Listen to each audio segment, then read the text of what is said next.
Bravo. Woo. Bravo. I love that, Leanne. Thank you. That's a Leanne original, right? Oh, that's fantastic.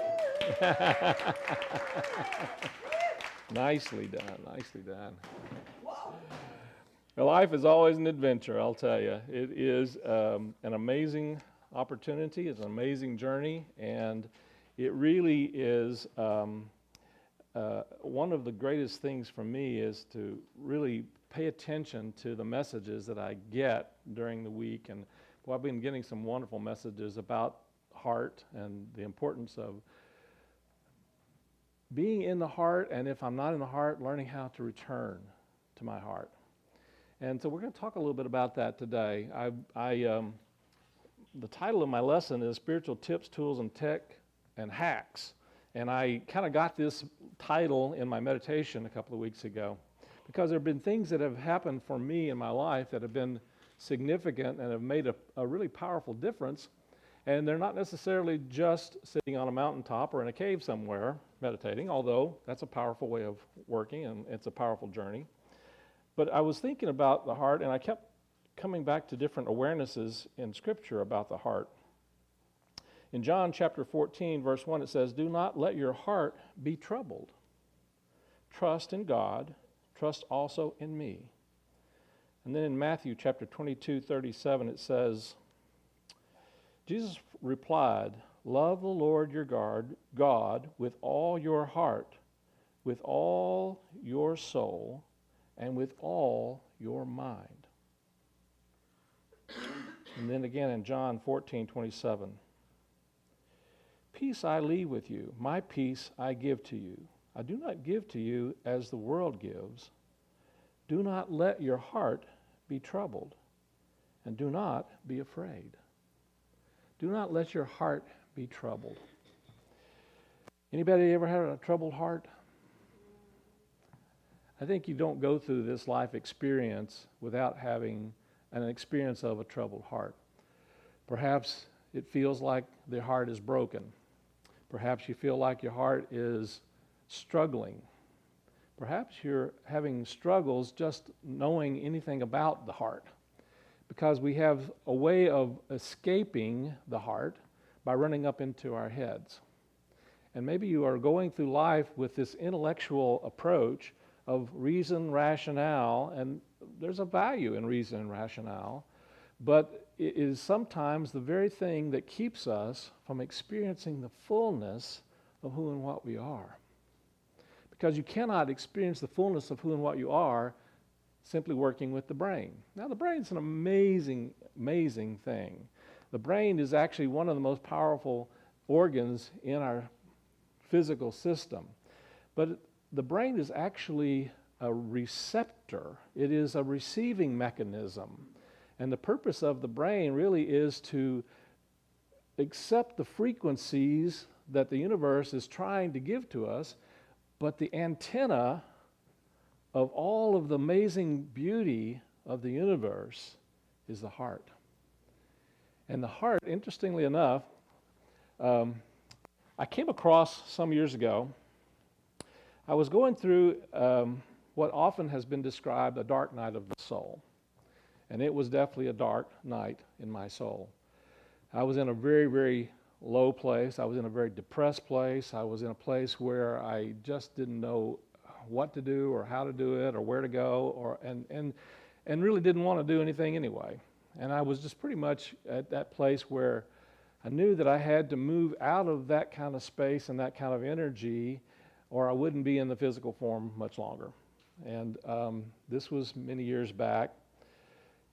And I ran into a friend of mine, another Unity minister at Unity Village. I was there at Unity Village kind of doing a retreat, trying to regroup and really trying to reconnect with myself and with my divine nature and with spirit. And just coincidentally, another friend of mine happened to be there, and he was there actually teaching a workshop on a class on this thing called heart math. How many of you are familiar with heart math? And so I was curious about it, and I unfortunately missed the class because of another class that I was taking. But I managed to connect with him at the cafeteria there at Unity Village, which is, if you ever get a chance to go to Unity Village, just go to the cafeteria and connect with people. It's amazing. And so we had this wonderful dialogue, and he began to share with me and tell me a little bit more about heart math and what heart math was and you know, to be honest with you, at the time, I wasn't real open to it because my heart was pretty closed down. I was in a place where I really was not feeling much hope or positivity in my life, and I was kind of resistant to what he was saying. It sounded kind of airy-fairy, actually. But the more I heard him discuss it, and the more I heard him talk about it, the more I realized, wait a minute, there's something here. And he began to talk to me a little bit about the science and the research that was being done by the Heart Math Institute. And one of the things that he shared with me that I thought was really fascinating, and I've kind of learned more about since that time, is that there's actually, most people think that the brain is communicating to the heart and kind of telling the heart what to do and how to work and all that. But what we have discovered, and actually this was discovered many years ago, but it hasn't really been explored very much, but there's actually a two-way communication. There's a two-way communication between the brain and the heart. And the amount of communication going from the brain to the heart is actually only a fraction of the communication that's going from the heart to the brain. And interestingly enough, one of the things that they've kind of really began to discover is that there is an energy and an intelligence within the physical heart. And the heart itself is an organism that holds particular vibrations and energy, and that vibration and energy is communicated to the brain and tells the brain how and what to think. That you can actually shift your thinking by letting yourself be more in alignment with the energy of your heart. And you can we're going to do a little experiment here in a minute with that, and you can experience how that begins to shift your way of seeing, your way of believing, your way of thinking. And if you are open to the possibility that the heart is trying to communicate something to you that is of higher nature, that is a nature of, as I said, the heart is much like the antenna of our soul. It's the antenna of our spiritual nature. And it's that part of us that's working to bring up and to help us align with the clarity and the energy and the vibration that is always trying to express some greater nature of who and what we truly are. The Heart Math Institute has been around for many, many years. They've been studying this stuff for about 28 years now, and I had the great opportunity during this time to take a leave from the work that I was doing and go to the Heart Math Institute in Southern California. And I studied there for a week with the Heart Math Institute, and one of the things that really, it was just fascinating to me, the research that they're doing on the energy and the power of the heart. Are you aware that the electromagnetic energy of the heart is about 60 times greater than the electromagnetic energy of the brain? And it actually can be measured. They've been able to measure the energy of the heart a distance of, I think if I remember right, so far they've been able to measure the energy of the heart about 60 feet out from your physical being. That it radiates out into the world. You're radiating a particular energy right now, whether you realize it or not. The brain only goes out about 3 or 4 feet. The energy of the brain only goes in, and it can only be measured about 3 or 4 feet. But the energy of the heart can be measured about 60 feet out. And so, interestingly enough, one of the experiments that they did that really fascinated me, that really spoke to me, was that they began to show, they had people hooked up to some of the equipment that they have, and I'm going to demonstrate some of that equipment in just a minute. But they had someone come wearing basically a biofeedback type of mechanism that they use that measures heart rate variability. I'll say a little bit more about that in a minute. But it really is, helps you to recognize when you are in coherence with your heart rate. And coherence means that you're basically your heart energy and your brain are in sync with each other, and they're working effectively and efficiently. And so, so one of the experiments they did that really spoke to me was that they hooked the people up to this, and then they would show them different images. And they would show them images that were positive, that were loving, that were compassionate, that were evoked feelings of gratitude. And then they also showed pictures that were disturbing, that were upsetting, that were, perhaps conflicting or violent. And in the experiment, what they found was that people their heart began to go out of coherence immediately before seeing one of these disturbing pictures. Now, how's that possible? Without even seeing the picture, the heart went out of coherence. And then it went back into coherence immediately before seeing a peaceful scene or a scene of compassion, a scene of caring. You see, interestingly enough, your heart has an awareness that it precedes the brain's awareness. Your heart knows things that your brain can never comprehend. And there are ways that you can really tune into the energy and the wisdom of that heart, so that you have an awareness that actually precedes any intellectual and intelligent reception of information. And that can actually help guide us in ways that will lead us, again, as I said, into a greater experience of who and what we are, into our wholeness. Now, this whole thing about coherence I was talking about, one of the things that they measure at the HeartMath Institute, they call it heart coherence, and it is heart rate variability. That sounds like a big scientific term, which it is, but it is a measurement that has been accepted by medical community, heart doctors. Heart rate variability actually is one of the ways that you can indicate whether your heart is in a healthy rhythm. And it has to do not so much with it has to do primarily with the periods or the times in between your heart rate, your heart beats, and whether those are, what's the word I'm looking for?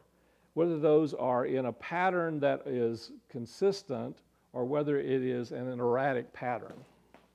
Can you kind of get a sense when they do the measurements? You can see that you've seen the different charts of people's heart rates, and so if you are in a place where you're out of coherence, the heart rate variability looks kind of like this. But if you are in coherence, it is actually a smooth, even wave. And your heart is actually in a place where it is beating regularly and consistently, and in a place that is allowing you to, interestingly enough, they've discovered that in that place, the heart is actually much more efficient, of course, but it also, it opens up your internal awareness of higher vibrations and higher energies. And we'll talk a little bit more about that as we go into it. So, one of the things I wanted to do, again, this is a talk on spiritual tips and hacks and tools. And this is one of the tools that I credit with moving me from being in that place of the dark night of the soul into a place where, first, not so much dark night of the soul, but just a place of acceptance with where I was and what was going on. And then eventually not only acceptance of where I was and what was going on, but into a place where I was actually able to get clear that I was moving to a different place and knew that I could, and knew that I wanted to, and knew that there was that old saying, light at the end of the tunnel.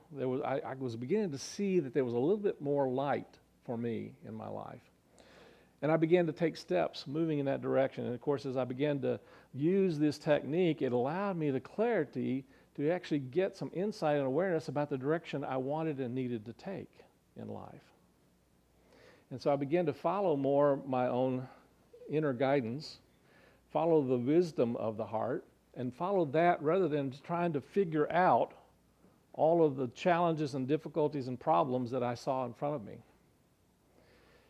You know, in the dark night of the soul, those of you who, how many of you know what I'm talking about? I mean, you don't have to raise your hand, but you know what I'm talking about when you're just in that place where you just don't know what to do or how to do it, and nothing seems to be working, and you're just in a dark kind of funk. Maybe some of you are in that place now. And I'm going to suggest to you that the light at the end of the tunnel is the heart. And the light is going through that energy of the heart and learning how to tune your heart back into the divine energy, the divine source, divine of care and compassion and possibility.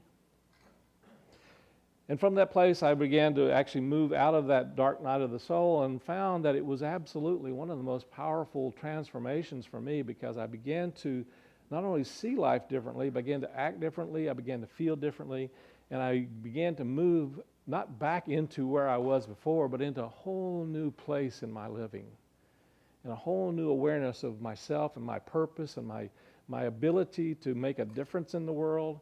And I became more compassionate, and I became more passionate about being able to do that, and I began more excited about the possibilities. So, to kind of give you an awareness about this, I want to check something out here.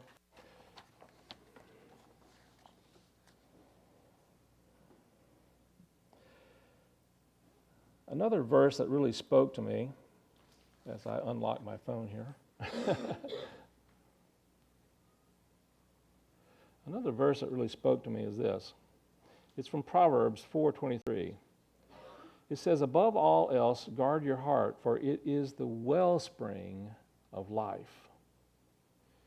I'm convinced that our life energy primarily is, life energy is something that exists regardless of whether we're in the process of expressing it or not. Do you realize that?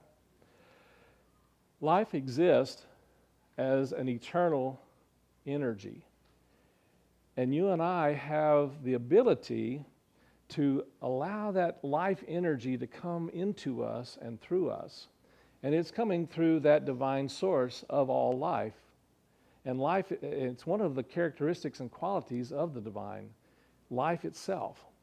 And so the portal through which life itself comes into our being is through the heart. And then it's radiated out, and it's pumped out through the blood, and it's radiated through the physical body. But as I said earlier, it is radiated even well beyond our physical body. That we're actually emanating a particular energy all the time, whether we know it or realize it or not. And part of our work, I think, in our spiritual growth is to learn how that we are putting things out into the world. And we know that whatever kind of energy that we're putting out into the world, that there's a principle and a law at work. Jesus said, "As you sow, so shall you reap." We have a tendency to think that the world is what's really causing our heart to have a certain energy. And I'm going to suggest to you it's a different way. I'm going to suggest to you that we get that backwards.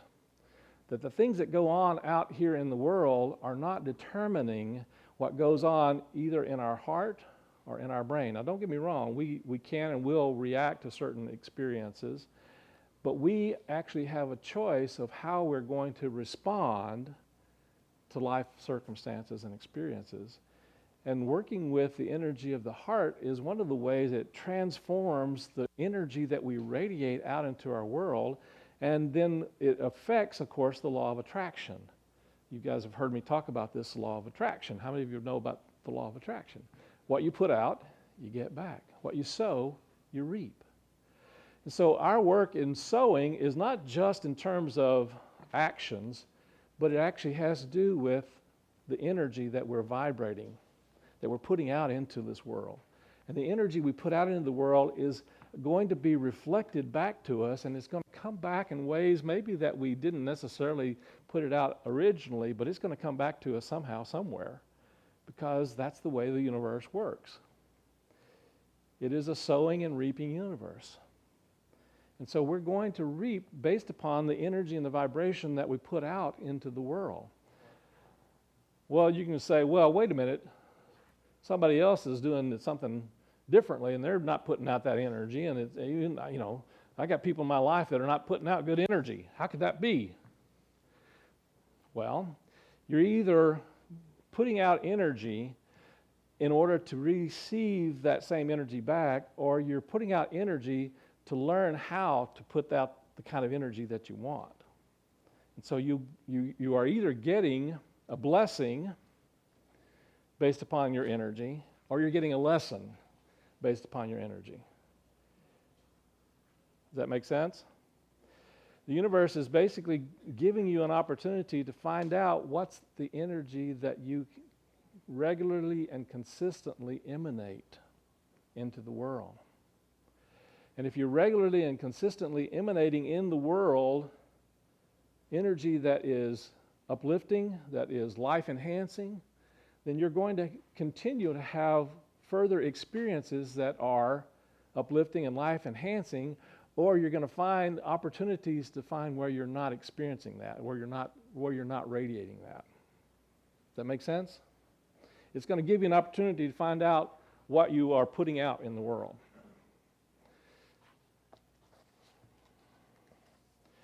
So we have a two-way communication between the heart and the brain, but we also have a two-way communication in life.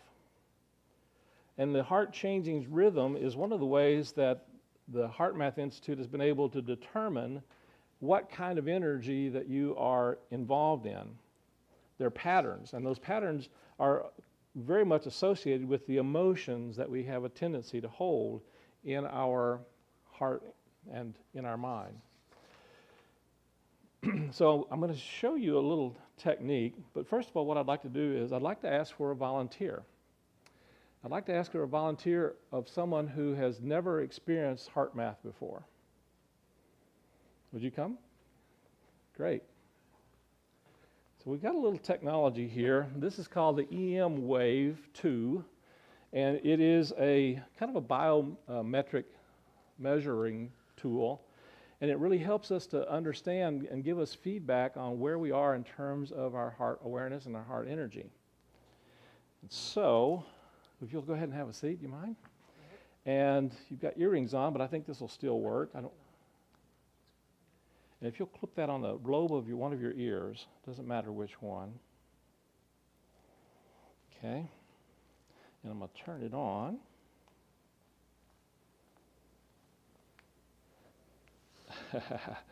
I love technology when it works.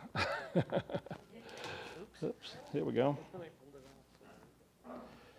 I don't know how well you can see this, but actually you'll see that there's a light here, and then you'll see one flashing, and you'll see it moving a little bit. The blue light kind of goes, and then down at the bottom, or actually I like to turn it up at the top, you'll see that it's a red light, and the red light basically is kind of giving you the indication that your heart is not in coherence right now.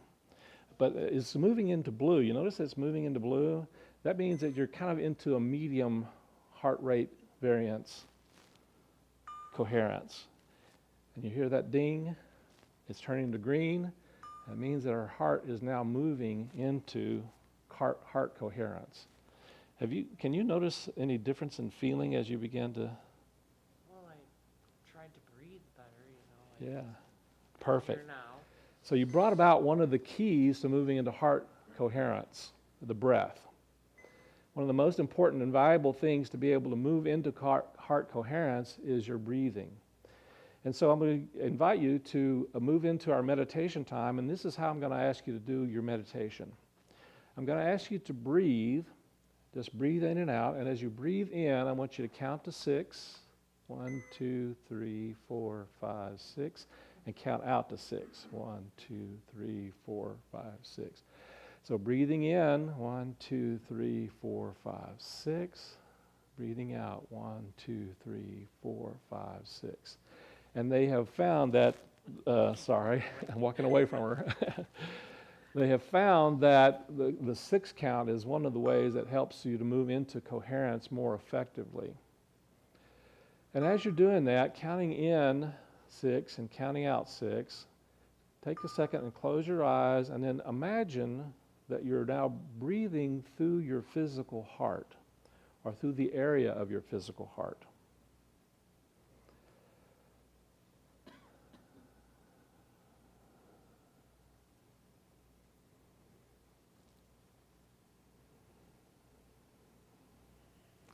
And as you visualize and see yourself breathing in and through the physical heart, I'm going to invite you to think of something that helps you to feel a sense of appreciation. And as you do, send that awareness and that energy to our volunteer up here as well.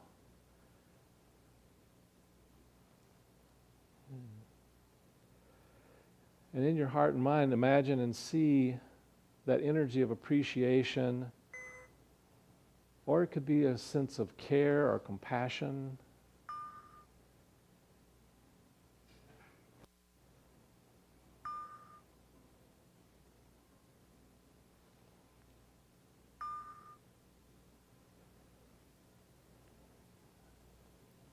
And notice this tone of coherence and what that feels like within you.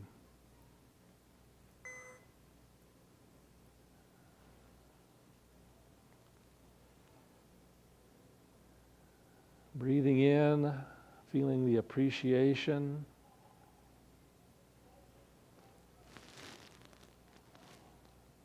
The care, the compassion.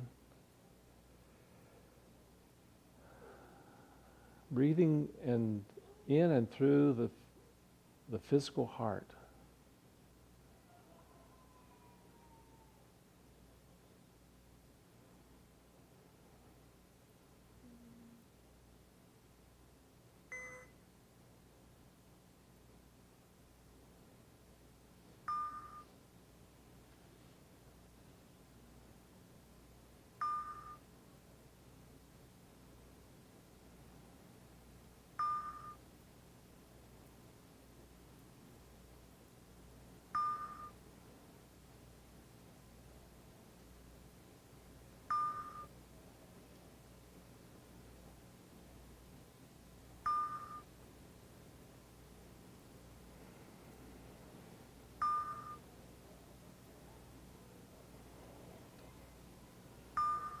So I'm going to invite you to put a smile on your face. It's one of the ways that helps you to move back into coherence.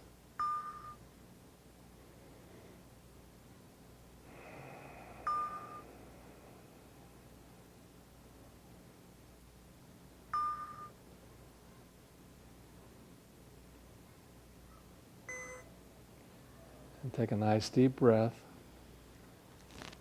Let your awareness be fully here and now.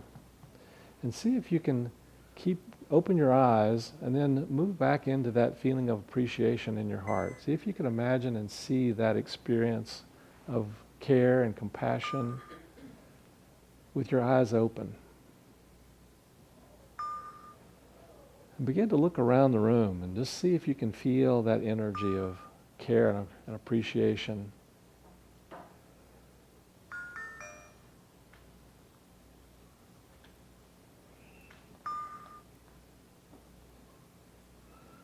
Whether you know it or not, you realize it or not, whether you recognize it or not, one of the things that you're doing is our guest up here has actually been an indicator of the energy of the room.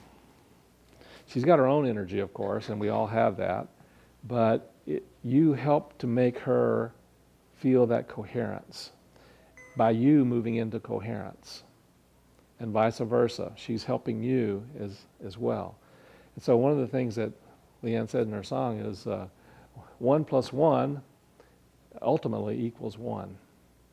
especially when it's the energy of the heart. And that's our lesson for today. Our work is, it's 2 steps. Breathe into the heart space, and then think of something that you appreciate, that you have care about, that you have compassion about. And you will find that the stress level in your body will go down significantly, and you'll have a much clearer awareness about how to make a clear decision from the heart. That's our homework. Let's move into, that is our meditation actually, so that's our lesson and our meditation.